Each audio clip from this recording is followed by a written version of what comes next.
امام شافعی رحمۃ اللہ علیہ فرماتے ہیں، میں نے ایک کرسچین کو کعبے کا طواف کرتے ہوئے دیکھا تو اس سے پوچھا، تم تو کرسچن تھے، پھر اپنے باپ دادا کے دین کو کیسے چھوڑا؟ تو اس نے اپنا واقعہ یوں بیان کیا، بولا، میں سمندری سفر پر تھا کہ میری کشتی ٹوٹ گئی، میں اس کے ایک تختے پر لٹک گیا، سمندر کی موجیں مجھے دھکا دیتی رہیں یہاں تک کہ میں ایک جزیرے میں پہنچ گیا جس میں بہت سے درخت تھے، جس کے پھل شہد سے زیادہ میٹھے اور مکھن سے زیادہ نرم تھے۔ ایک صاف اور شفاف نہر تھی۔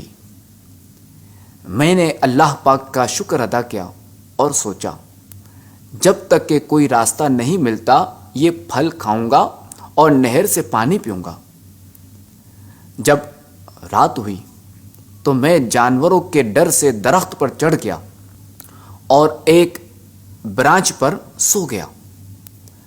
رات کا کچھ حصہ گزرنے کے بعد میں نے پانی کے اوپر ایک جانور کو دیکھا جو بڑی عمدہ زبان میں تسبیح کر رہا تھا، جس کا مفہوم کچھ یوں بنتا ہے، اللہ عزیز و جبار کے سوا کوئی معبود نہیں، محمد مصطفیٰ صلی اللہ علیہ وسلم اللہ کریم کے رسول اور چوزن نبی ہیں، ابو بکر ان کے غار کے رفیق ہیں، عمر فاروق شہروں کو فتح کرنے والے، عثمان غنی گھر میں شہید، اور علی کفار پر اللہ قہار کی تلوار ہیں۔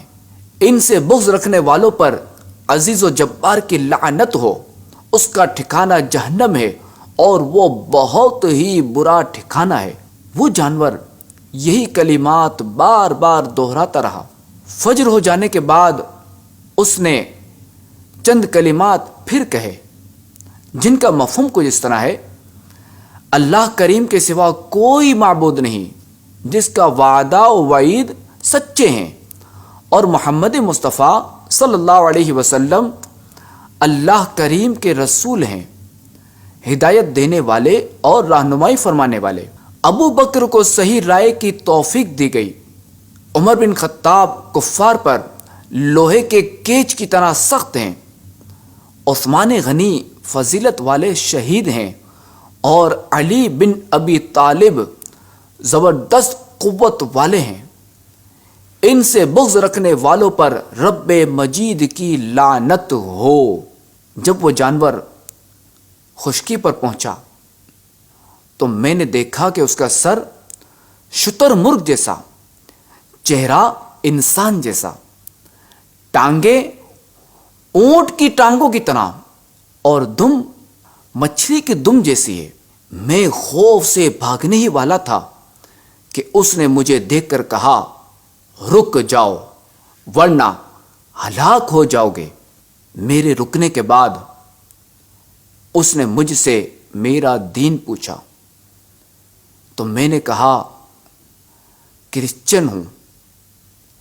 اس نے کہا، اے نقصان اٹھانے والے، بربادی ہے تیرے لیے، دین اسلام قبول کر لے کہ تو مؤمنین جنات کی قوم میں پہنچ چکا ہے، سوائے مسلمان کے ان جنات سے کوئی نجات نہیں پا سکتا۔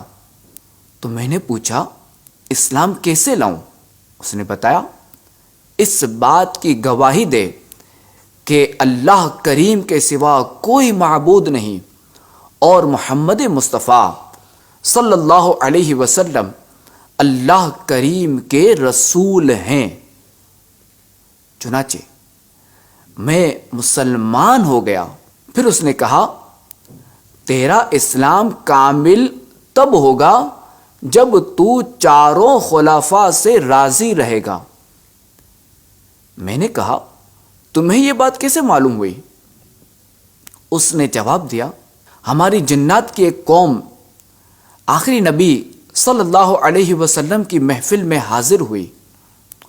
انہوں نے رسول اللہ صلی اللہ علیہ وسلم کو یہ ارشاد فرماتے سنا، جب قیامت کا دن ہوگا تو جنت لائی جائے گی۔ وہ عرض کرے گی، یا اللہ، تو نے مجھ سے وعدہ کیا تھا کہ تو میرے کونوں کو مضبوط کرے گا۔ اللہ کریم فرمائے گا، میں نے تیرے کونوں کو 4 خلفاء سے مضبوط کر دیا ہے اور تجھے حسن و حسین سے سجا دیا ہے۔ پھر اس جانور نے مجھ سے پوچھا، تم یہاں رکنا چاہتے ہو یا واپس جانا چاہتے ہو؟ میں نے کہا واپس جانا چاہتا ہوں۔ اس نے کہا تو پھر یہاں کھڑے رہو، ایک کشتی کا یہاں سے گزر ہوگا۔ میں وہاں کھڑا رہا۔ وہ جانور سمندر میں اتر کر غائب ہو گیا۔ پھر ایک کشتی گزری جس میں چند افراد سوار تھے۔ میرے اشارہ کرنے پر انہوں نے مجھے بھی سوار کر لیا۔ اس میں 12 کرسچین تھے۔ جب میں نے ان کو اپنا واقعہ بتایا تو سب کے سب اسلام میں داخل ہو گئے۔